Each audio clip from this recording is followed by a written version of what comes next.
Sir से पा तक दिल झूम झूम दिल झूम झूम दिल झूम झूम जाए दिल झूम झूम दिल झूम झूम दिल झूम झूम जाए.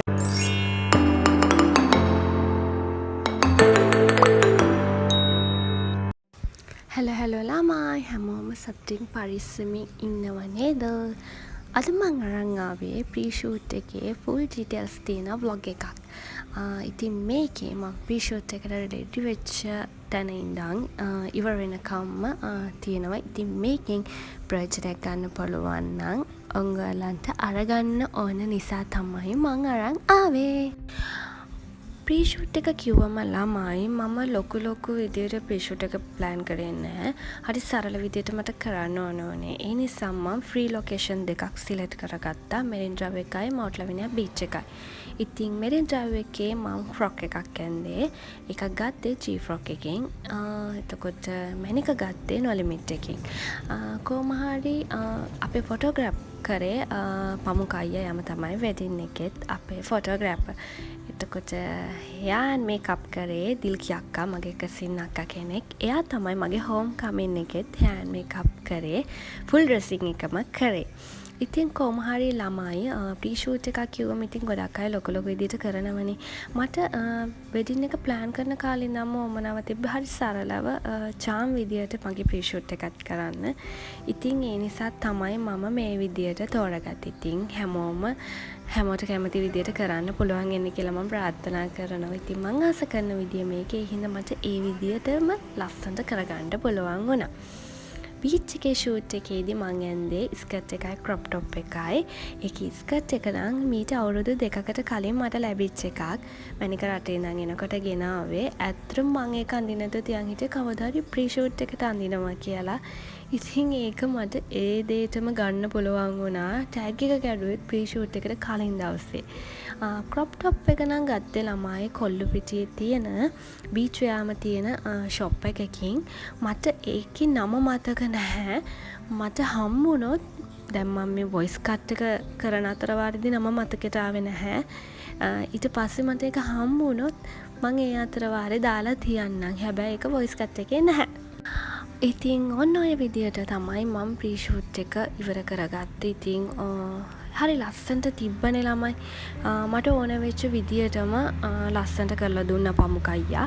ඒ වගේම ලස්සනට මාව මේකප් කරලා දුන්න දිල්කි අක්කා. ඉතින් මේකෙ පිටිපස්සේ අපේ නංගිලා හැමෝම ඉන්නවා. එයාලා තමයි මට සපෝට් කරේ. ඊට පස්සේ ළමයි මට සර්ප්‍රයිස් බ්‍රයිඩ් ටු බි ගෲම් ටු බි එකක් දුන්නා. හැබැයි ගෲම්ට සර්ප්‍රයිස් නැහැ. බ්‍රයිඩ්ට සර්ප්‍රයිස්. මොකද මැනික දැනගෙන හිටියට මේ පාටිය ගැන මන් දැනන් හිටියේ නැහැ. මං ඒත් කල්පනා කර අපි නංගිලා ඇයි මට බ්‍රයිඩ් ටු බි එකක්වත් දෙන්නේ නැත්තේ කියලා බලද්දී යාලා හැමෝම මැනිකගේ යාළුවෝයි නංගිලා හැමෝම එකට ප්ලෑන් කරලා තමයි මේක රෙඩි කරලා තිබ්බේ. ඉතින් හරි ලස්සනට ලෑස්ති කරලා තිබ්බා. ඒකත් ඒ විදිහට ලස්සනට ඉවර වුණා. ඇත්තටම මං මේකේ ෆොටෝස් මං හිතන්නේ වැඩි දැම්මේ නැද්ද මම ගත්තෙත් නැහැ. මොකද මට මහලොකු වීඩියෝ ගත්තෙත් නැහැ. මොකද මේක මං දැනන් හිටි එකක් නෙමෙයිනේ. එතකොට එතෙන්ට ගිහලා ඒ දේවල් සිද්ධ වෙනකොට එයාලා ගත්ත වීඩියෝස් තමයි ළමයි මේ තියෙන්නේ. ඉතින් ඒ හින්දා මේ ගැන එච්චර ලොකු වීඩියෝ එකක් හදන්න මට විදියක් නැහැ. ඔය එයාලා දුන්න වීඩියෝ එකක් තමයි මම මේ බ්ලොග් එකට ඇඩ් කරලා තියෙන්නේ.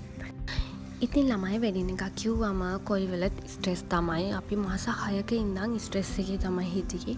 හැබැයි අන්තිම මාස දෙකේ බොහොම නිවිලා තමයි වැඩ කරේ. ඒක කරගන්න හරියටම බැරි වුණා. මං හිතන්නේ වෙඩින් ගන්න හැමෝටම ඕක තමයි වෙන්නේ. මං වෙඩින් එකේ ඩීටේල්ස් ඔක්කොම බ්ලොග් එකකින් අරන් ඉන්නේ නැතුව මිනි බ්ලොග් වලින් ගේන ළමයි හොටෙල් එක සිලෙක්ට් කරගත්ත විදිය, ඒකට යන බජට් එක කොහොමද, එතකොට මාව ඩ්‍රෙස් කර විදිය, ඒකට යන බජට් එක කොහොමද, එහෙමම මිනි බ්ලොග් වලින් ගේනනම් එහෙම ගෙනාවොත් ඒක හරි ලේසි වෙයි කියලා මං හිතනවා.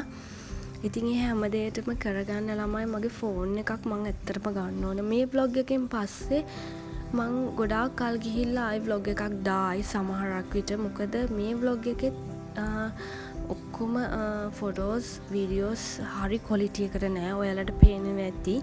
මට දැන් මේවා වෙන ෆෝන් එකකට දාගෙන හදන්න ගියාම මේ තියෙන කොලිටි එක තවත් අඩු වෙනවා.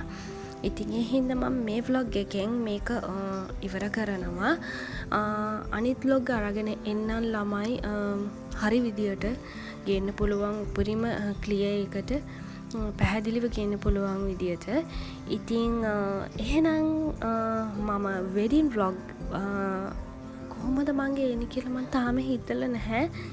මොකද මට කරගන්න විදියක් තාම අයිඩියා එකක් නැහැ. හැබැයි මම ඉක්මනට අරගෙන එන්නම්.